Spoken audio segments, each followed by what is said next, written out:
Today's episode is sponsored by Why Is My House Never Quiet? Hair's mess.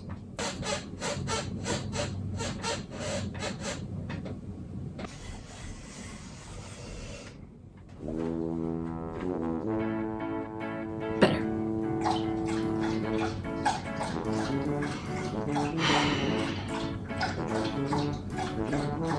Hey, I've only got 15 minutes until the even noisier thing than you gets home from school. Or you could just ignore me and keep drinking. Is there a reason you have to tear through the house right now? What even is that? I don't even know. How is one so tiny, so heavy that you shake the camera as you run by? Oh my goodness! Ah! Stay off the table. Nope. There's nothing up there for you. Oh, hello. I didn't see you there. Why am I like this? I'm Kayla with McNerdy Costumes and Props, and welcome back. I am super excited for this build because this is yet another awesome costume collaboration. If you remember Katie at Latina Living History from my corset video, we had a wonderful idea to host Fandom February. If you've seen any of my videos before, or really since you just clicked on this one, you'll know that my favorite fandom is the works of J.R.R. Tolkien. The idea behind this project is to celebrate fandoms and sources of inspiration, and create a project or video dedicated to that fandom. The link to the CosTube Fandom February playlist is in the description down below, and videos will continue to be added all throughout the month of February, so keep checking back. So Luthien to Nuvial. Foundations Revealed hosts an annual costume contest, and this year's theme was Once Upon a Time. The idea is to take a character from a book and come up with a costume design. Luthien, for me, is everything that Tolkien poured his passion into. You quit it, I'm trying to be meaningful! She was the embodiment of his wife Edith.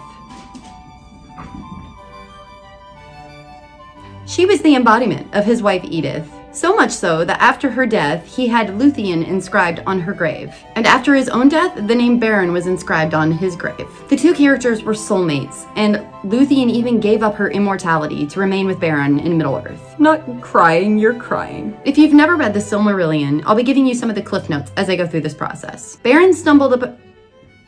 Can I help you? Alright. Can you just lay down and not move? That's all I need from you. Just lay. Stay. Okay. Beren stumbled upon Luthien as she was singing and dancing in the woods at twilight. He was so taken with her beauty that he called her Tinuvial. Which in Elvish means nightingale. The Silmarillion describes her gown as being blue with golden flowers sewn on the mantle and the sleeves. I spent some time wistfully gazing at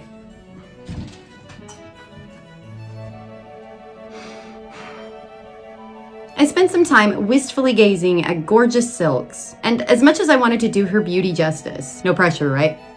I decided to remain true to my channel and only use recycled materials to make this project. Apparently, I also decided to make this project way more complicated for myself than it had to be and do another $0 build challenge. I started with an old Halloween costume that was given to me by someone that was much larger than me. So with a budget of no money and only using materials that I had rescued from being sent to the landfill, let's watch this train wreck of a process. So the first step was to take the dress and attempt to alter it to my own size. I split all of the seams and drafted a princess-seamed bodice, extending the panels and laying them over the original dress pieces to cut them to size, and basted it all together with the mock-up becoming the lining in the gown. Though the probably 8th mock-up I made fit just fine, there were some issues when I put the gown back together.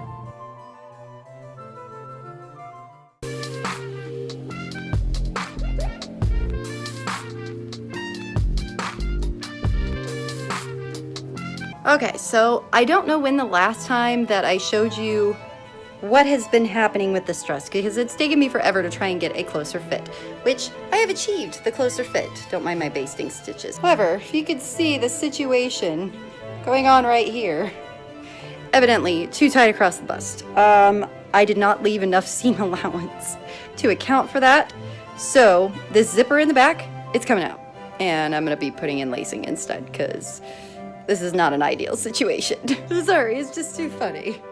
So it keeps kind of shifting to the left here, so I'm gonna try to pick some stitches out and see what I can do to correct that. All right, so here's what I'm going to attempt next. These curtains were given to me. I will never use them. I will probably never use them for any other outfit other than mock-ups. They are 100% polyester. So, definitely not an ideal fabric, but I think for the purposes of this project, they will suit. Oh, honey, that's so cute that you think that will work. It turns out that 100% polyester is a separate circle of hell that I wouldn't wish on my worst enemy.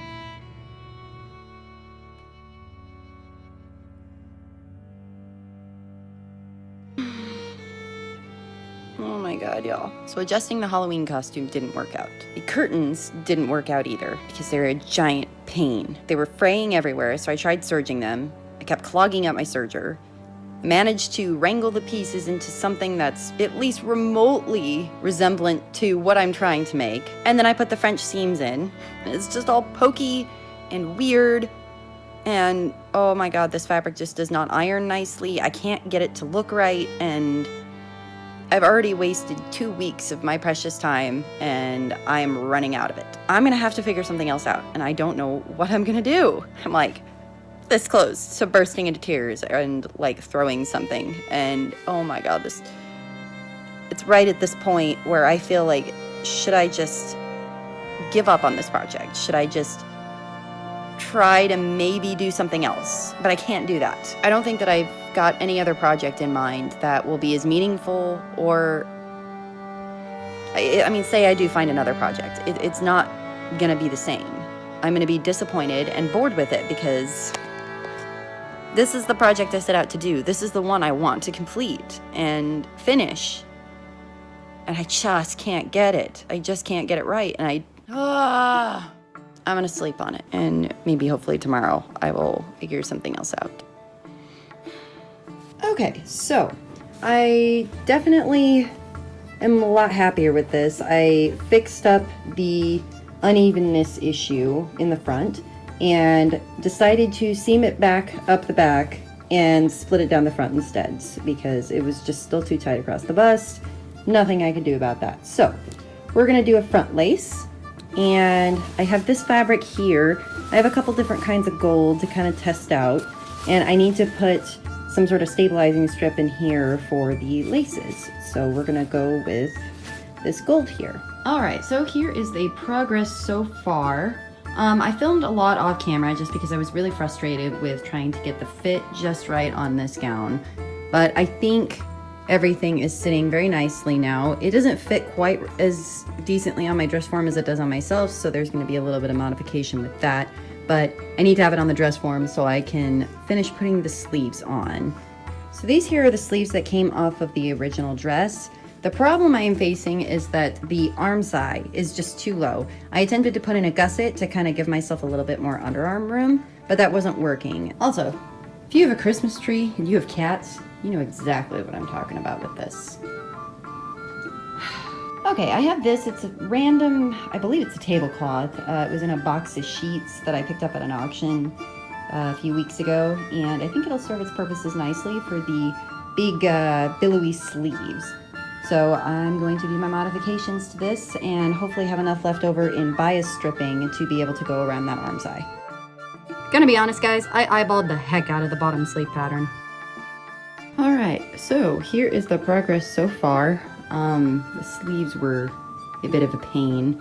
You had to gather them up here, and they're a little poofy for my taste, but these are gonna get covered up anyway, so I'm not terribly worried about it. But the sleeves came out really nice on the bottom. I had to trim those down pretty good and insert a gusset underneath here. And then I also had to add in a piece of fabric that raised the arm side because it was just sitting way too low and it was not letting me pick up my arm at all. So yeah, I think I'm gonna leave it unhemmed for the moment just so I can see how everything is when it's all put together. But for now, I need to work on these bits here. I've got pinned. I just need to add on the trimming that goes around the neckline and around the armbands and everywhere else. So we're gonna get started on that. All right, so it is the next day and I've decided that in order to achieve the look I'm going for, I need another color blue for the different pipings and over around the neckline and around the sleeves and around the hem. So I cut out a whole bunch of bias stripping. This is 2 inches that will get folded down into 1 inch, half inch on each side. And then in here, I've got all the pieces that I need to make my shift. So I don't historically have very good luck with this stuff, but let's try it out. Editing Kayla coming to you in retrospect. I should have dyed the fabric uncut because, oh my lord, it was a huge pain to iron those tiny strips after washing. Side note story here. Morgoth was essentially Sauron's Mr. Miyagi. He was absolutely evil and terrifying. Luthien walked straight up to him and said, "Go to sleep." And he did. The level of badass Luthien was is absolutely astounding. Okay, so making rouleau trim. Got this piece in here, and it seems so nice until you realize you have this much more to go and only that much bobbin thread. Alright, so since it's been a while since you guys have seen some progress on this, I feel like I should go over what I've done. So I put in this placket here and made it front lacing and hand bound these eyelet holes. And then I added the trim along here. It's the blue pieces that I dyed, along with this just kind of gold trim that I found downstairs in bits and pieces. And then these pieces right here, I crocheted just a scallop stitch and then added this piece over the top and connected the sleeves, which every bit of hem of this thing, hi kitty, every bit of hem of this thing got the gold bias tape all along it. And so far I think it's coming together really nicely. I did go around and zigzag stitch all the edges, which took approximately 10,000 years, and basically went on and tacked these little strips down to serve as the lines on the wings. And yeah, so there's the progress so far. I'm gonna get the other bits of the wings attached and then the shoulder flowers, and then I can get started on the rest of the flowers. All right, as it's like hours later, I realized that I forgot to mention, okay, so I got this wing shape by laying out on the floor, stretching my arms out, and then freehand sketching these pieces in that make it look like bat wings, because there is a part in the story in the Silmarillion where Luthien turns herself into a bat to avoid being detected and, you know, sneak up on Morgoth. I also did the rouleau, which I intended for another part. It just did not quite work out. However, the rouleau was made from this gold fabric. I actually pilfered this out of my wedding gown. This was the lining, and it was just starting to fall apart, starting to fray. So I snipped out and salvaged what pieces I could, and then that's what I used to make the rouleau that's on here. So there's that. Hello everyone, welcome back to my floor. So this here is an I-beam. This is what I use as my anvil when I'm hammering on metal. All right, so we're gonna start this out with soup cans. Soup cans are actually steel. Well, they're a steel alloy, but they can't be recycled. If you try to take them to the facility, they'll tell you they don't want the food products inside attracting pests and rodents and other things. So generally, they won't take them. So I've made it my point to find something useful to do with them. So I've already got the label off. Then these are just a pair of tin shears. So I've just cut straight down the side. Then I have to kind of carefully go along the outside here and cut the bottom off. The only thing I wish was a little different, sometimes it's really hard to get those bottoms off. I really, really wish there was just an easier way to do it other than like running it through my bandsaw, how I could just get this bottom edge off like using a can opener. Oh my god, I'm an idiot.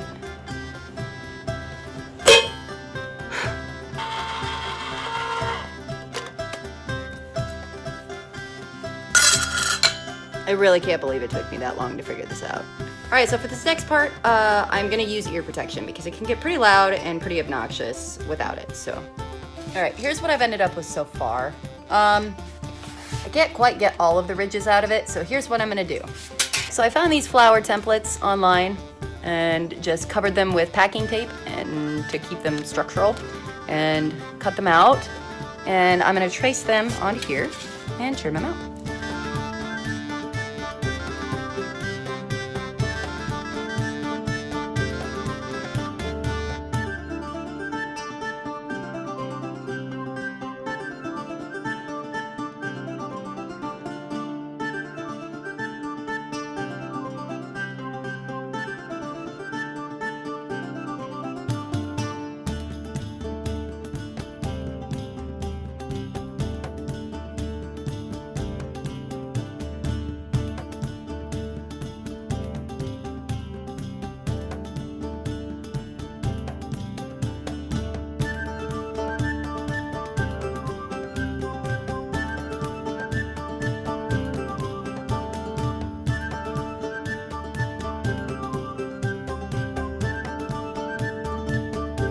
Before I show off the final shots, I just wanted to say thank you to a couple of awesome...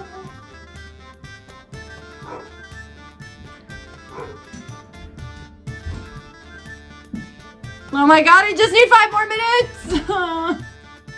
Hi baby, how was school? Boo, she lives here. What?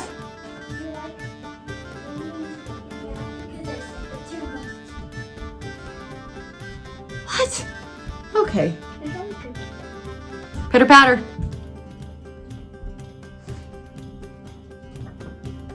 Before I show off the final shots, I just wanted to first say thank you to a couple of really awesome people. Firstly, to Katie at Latina Living History for helping me host the Fandom February event. Secondly, to Daisy Victoria for making the long trip to come help me with photos and videos. She's an absolutely amazing photographer, and I couldn't have done any of this without her. And last, but certainly not least, to my patrons. Thank you so much for your continued support, and you make all of this possible for me. In my gratitude, I've decided to make something special for you all.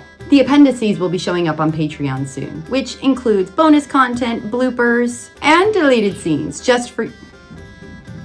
Leave her alone! And deleted scenes just for you guys. Thank Katie, it was her idea and it was glorious.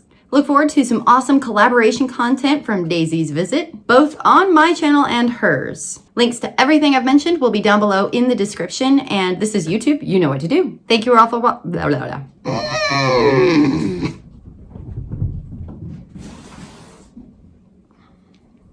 Thank you all for watching, and here is the final result.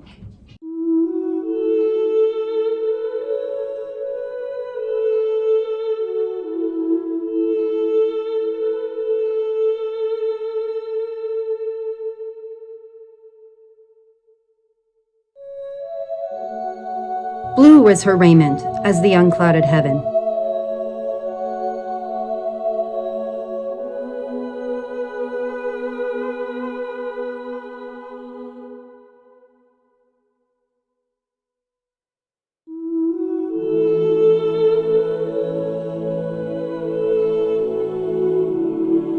But her eyes were gray as the starlit evening.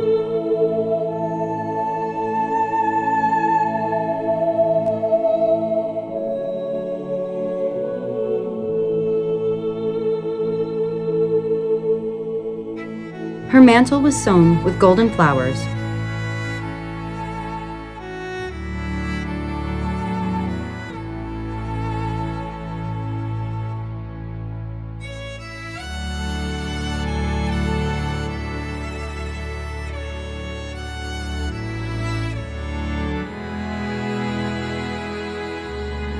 But her hair was dark as the shadows of twilight.